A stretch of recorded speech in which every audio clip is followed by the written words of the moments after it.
नमस्ते दोस्तों।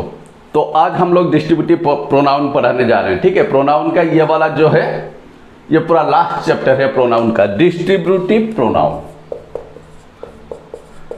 तो ये पढ़ के ही पता चल रहा है डिस्ट्रीब्यूटिव प्रोनाउन मतलब जो डिस्ट्रीब्यूट करता है सेपरेटली, हमें कुछ चीजों के बारे में सेपरेटली हमें बताता है। ठीक है, तो each, either, neither, each,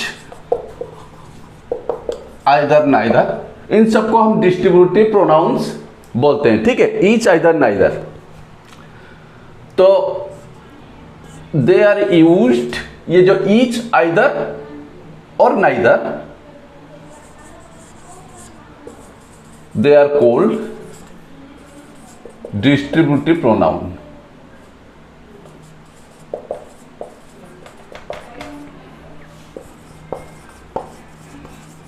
pronounce, ठीक है। तो each, either, neither, they are called distributive pronouns. इन्हें हम डिस्ट्रीब्यूटिव प्रोनाउंस बोलते हैं। ठीक है। Number 2,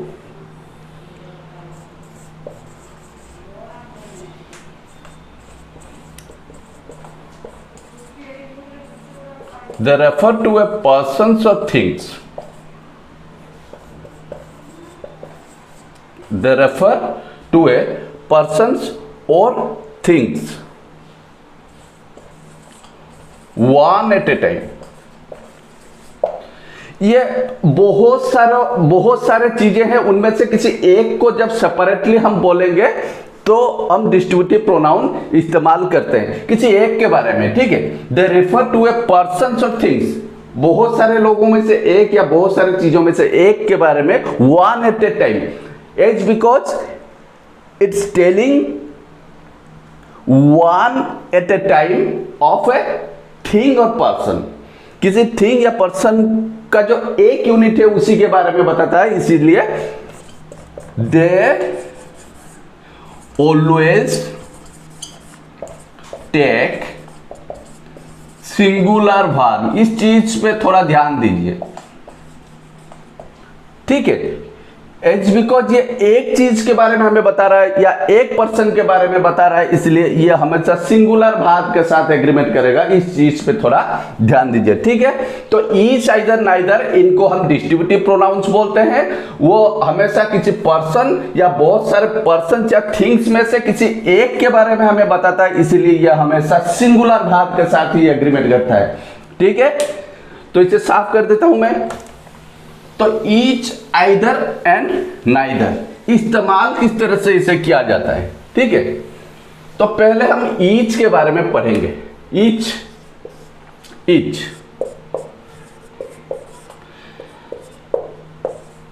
each is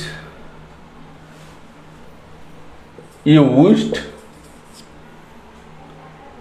each is used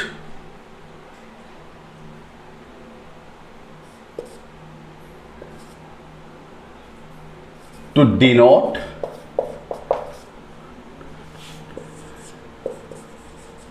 a thing or person taken singly, taken singly। ठीक है, जब हम एक चीज को, हम सपोज यहां पे बहुत सारे लोग हैं, ठीक है, उन सब लोगों में से हर एक, एवरी वन के बारे में जब हम बोलेंगे, एवरी वन, ठीक है, एवरी वन के बारे में जब हम सेपरेटली बोलेंगे तब हम ईच का इस्तेमाल करते हैं। Each is used to denote a thing और पर्सन टेकन सिंगली। उसे हम अगर सिंगली हम उसे टेक करेंगे या फिर लेंगे तो एवरी वन को अगर हम बताएंगे तो हम ईच वहां पे इस्तेमाल करेंगे और ये सिंगुलर वर्ब के साथ एग्रीमेंट करेगा। ठीक है, इसे साफ कर देता हूं मैं।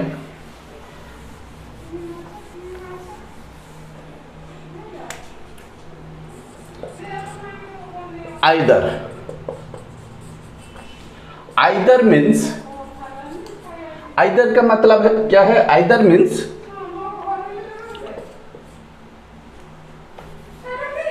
One or the other of the two, neither का मतलब भी वही है, नाइदर को हम नॉट आइदर भी बोलते हैं, या आइदर का ऑपोजिट होगा नॉट आइदर, ठीक है।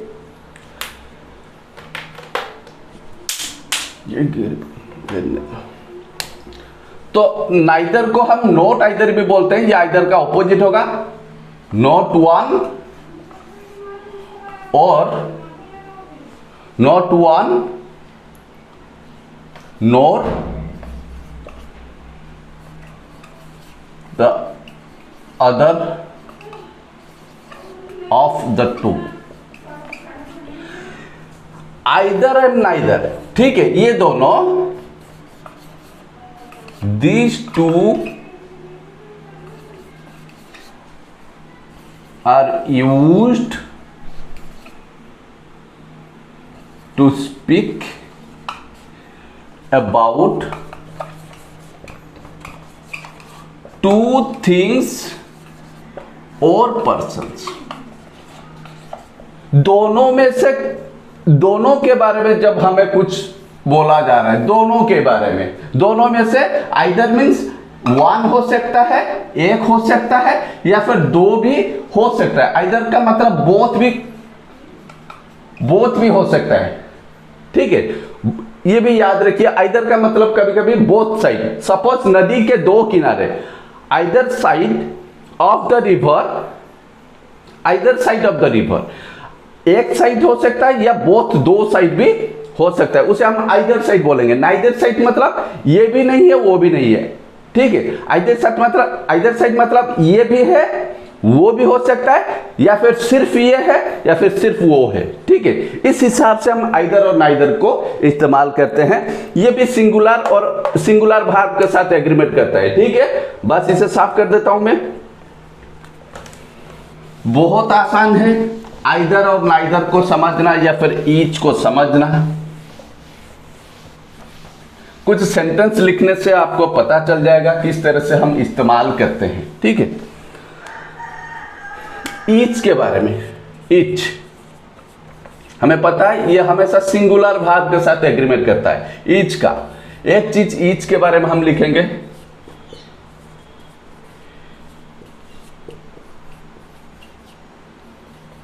each of the men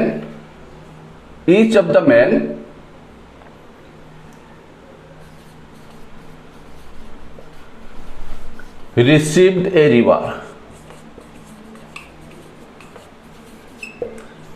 each of the men received a reward मतलब सपोज कंपटीशन में बहुत सारे लोग पार्टिसिपेट किए हैं, बहुत सारे लोग पार्टिसिपेट किए हैं, इतने लोग पार्टिसिपेट किए हैं कंपटीशन में। Each of the man received a reward मतलब हर एक, सेपरेटली हम जब किसी एक के बारे में बोलेंगे, हर एक, एवरी वन ऑफ देम, हर एक, हर किसी को दिया गया, लेकिन ये सिंगुलर वर्ब के साथ एग्रीमेंट करेगा।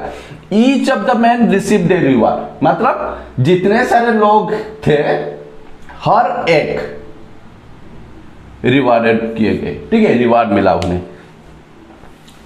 दूसरा चीज, दूसरा सेंटेंस में बना रहा हूं, और एक भी ईच का दूसरा सेंटेंस भी बन सकता है। These man received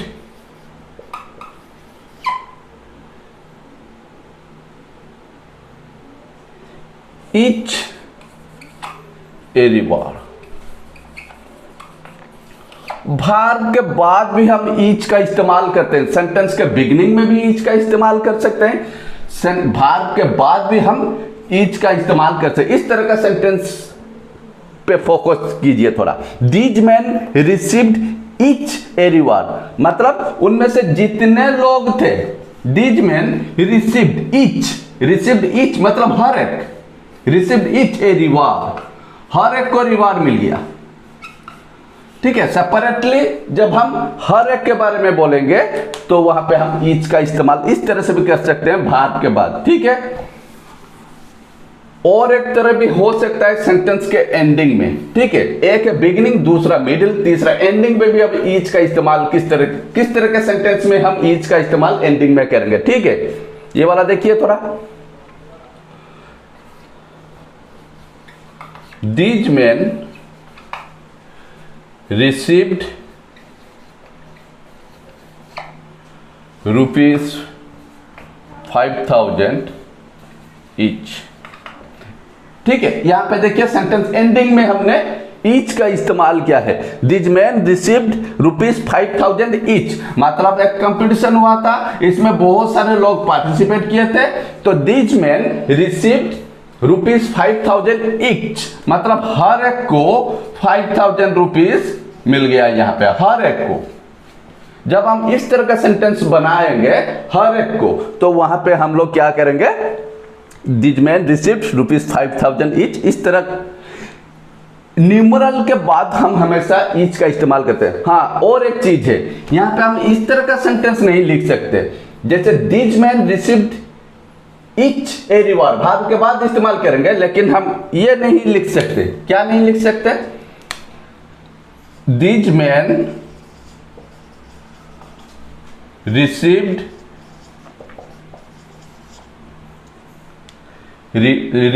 a reward etch.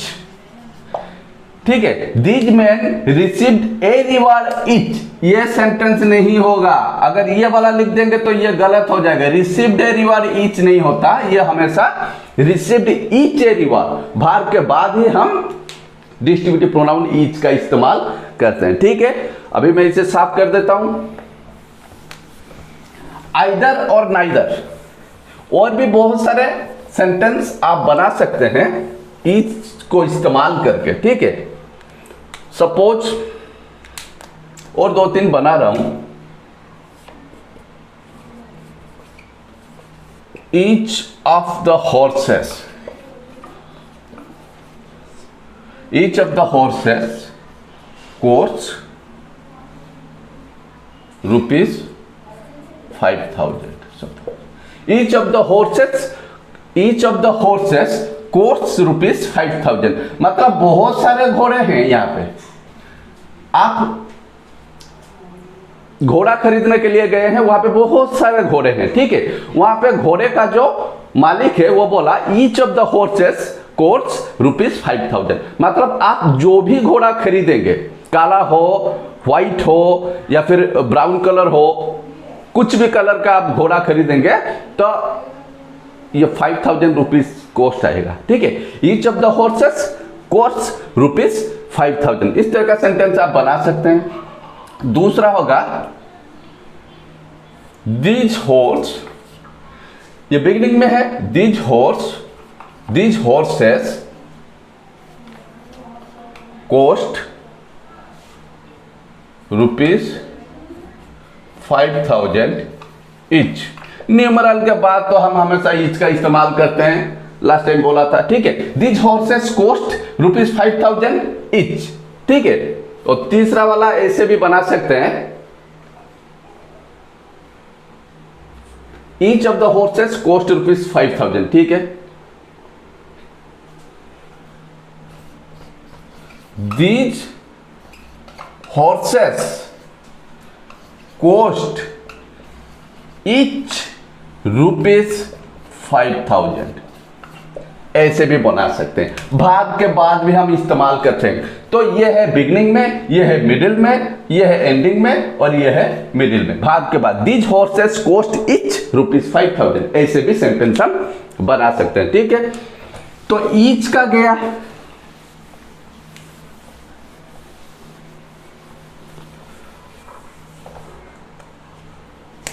Either, ठीक है,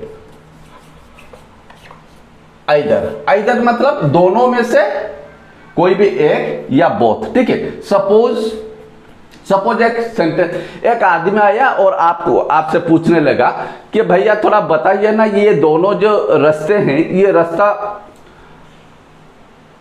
दिल्ली, ये जो दो रोड हैं ये दिल्ली जा रहे हैं या नहीं। ठीक है, तो वो आदमी क्या बोलेगा, दोनों ही रोड, कोई भी रोड आप लीजिए, ये वाला रोड या वो वाला रोड, कोई भी रोड पे आप जाइए, आप दिल्ली पहुंच जाएंगे। तो वहां पे वो बोलेगा, वहां पे वो क्या बोलेगा, the either of the either of the roads leads to Delhi।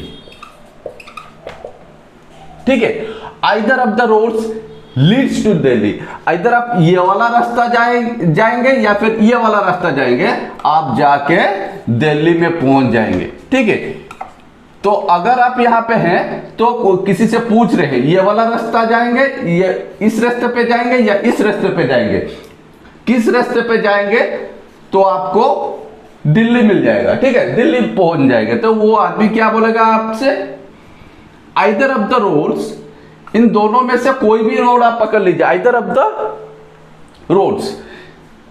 हमेशा याद रखिए आइदर या नाइदर हमेशा दोनों के बीच में कंपेयर किया जाता है, दोनों के बीच में हमेशा आइदर या नाइदर का इस्तेमाल हम लोग करते हैं। ठीक है, either of the roads leads to Delhi.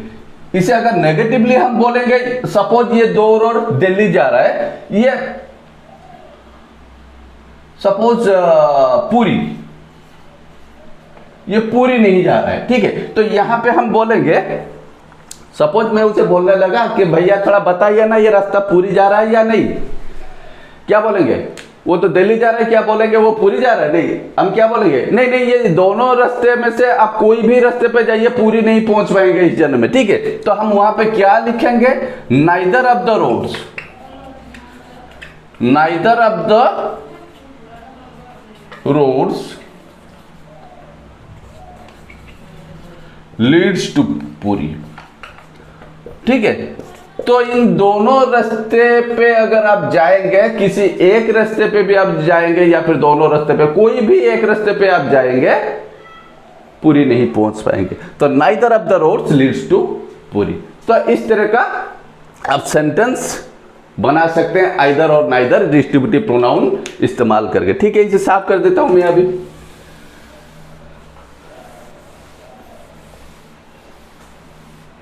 Either and neither, ठीक है, इस चीज पे ध्यान रखिए, आइदर और नाइदर, either and neither are used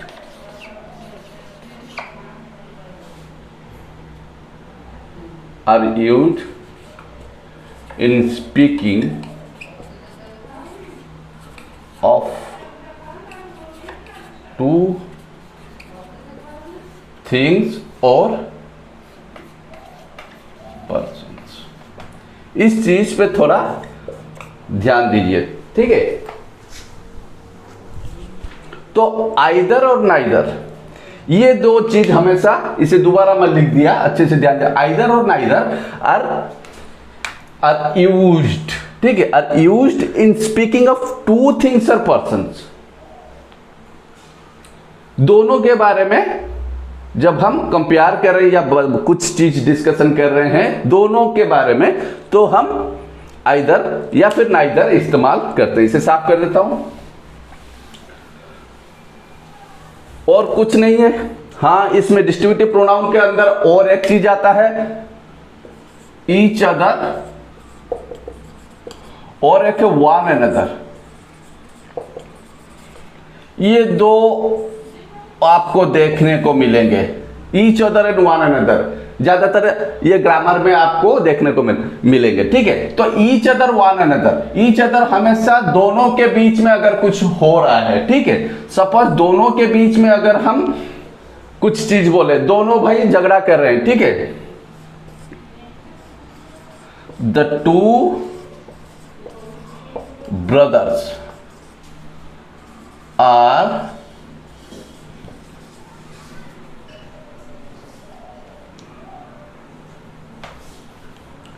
झगड़ा नहीं, द टू ब्रदर्स, हाँ, द टू ब्रदर्स आर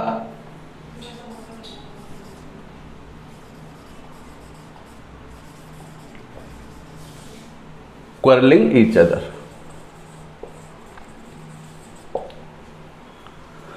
दोनों भाई आपस में झगड़ा लड़ रहे हैं, झगड़ा कर रहे हैं। ठीक है, दोनों भाई आपस में झगड़ा कर रहे हैं, the two brothers are quarrelling each other. ठीक है, अगर दोनों में से हम बहुत सारे लोगों के बीच में झगड़ा चल रहा है, ठीक है, तो वहां पे हम वन अनदर का इस्तेमाल करेंगे, मोर than to.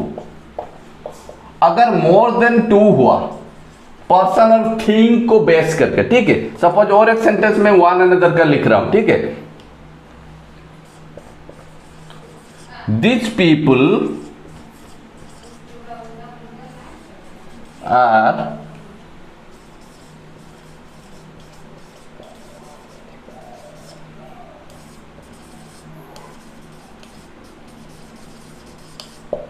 quarreling one another, these people are quarreling one another, मतलब मोर देन वन यहां पे है, लेकिन यहां पे तो दो भाई हैं, दोनों के बीच में अगर कुछ हो रहा है, थिंग्स या फिर पर्सन, दोनों के बीच में अगर कुछ हो रहा है तो वहां पे हम ईच अदर का इस्तेमाल करते हैं। जबकि मोर देन टू के बारे में अगर हम कुछ बोल रहे हैं, बहुत सारे लोग झगड़ा कर रहे हैं, दिस पीपल, ये यहाँ पे जो लोग हैं, this people are quarrelling one another, एक दूसरे के साथ लड़ रहे हैं। कभी कभी यहाँ पे दो के जगह पे अगर तीन हुआ वहां पे भी हम इस्तेमाल कर सकते हैं, लेकिन वो इडियोमेटिक हो जाएगा, ठीक है। सपोज यहां पे लिखा गया है थ्री ब्रदर्स आर क्वारलिंग, यहां पे वन अनदर नहीं लिख सकते, वन अनदर भी हो सकता है, ईच अदर भी बहुत सारे ग्रामर बुक में आपको देखने को मिलेगा, ठीक है। तो यहां पे जो ईच अदर है, तो आप बोलेंगे यहां पे तो तीन भाई है तो ईच अदर कैसे हुआ, हो सकता है, ठीक है। कुछ ग्रामर के किताब में आप लोगों को देखने को मिलेगा three brothers are quarrelling each other, ठीक है। तो ये इडियोमेटिक यूज, इसे बोलते हैं इडियोमेटिक यूज, वहां पे हम ईच अदर भी इस्तेमाल कर सकते हैं। तो ये जो ईच अदर और वन अनदर है, इसे रेसिप्रोकल प्रोनाउन भी बोलते हैं, रेसिप्रोकल प्रोनाउन। ये चीज आपको ज्यादा जानने की जरूरत नहीं, बस थोड़ा सा याद रखिए, रेसिप्रोकल प्रोनाउन भी इसे बोलते हैं। बस आज के लिए इतना ही, ठीक है। तो प्रोनाउन खत्म हो गया, पूरा प्रोनाउन का चैप्टर खत्म हो गया। इसके बाद आएगा एडजेक्टिव, ठीक है। नेक्स्ट क्लास में आपका एडजेक्टिव पढ़ाऊंगा, थोड़ा हो सके तो ग्रामर के किताब के अंदर थोड़ा घुस के एडजेक्टिव का जो बेसिक है थोड़ा बहुत ऐसे दिमाग में लेके आइए, मैं एडजेक्टिव का डिटेल मैं आपको नेक्स्ट क्लास में समझा दूंगा, ठीक है। अगर ये वीडियो आपको अच्छा लगे तो लाइक शेयर एंड सब्सक्राइब करना बिल्कुल मत भूलिए और बेल आइकन को जरूर दबाइए, ठीक है। Thank you.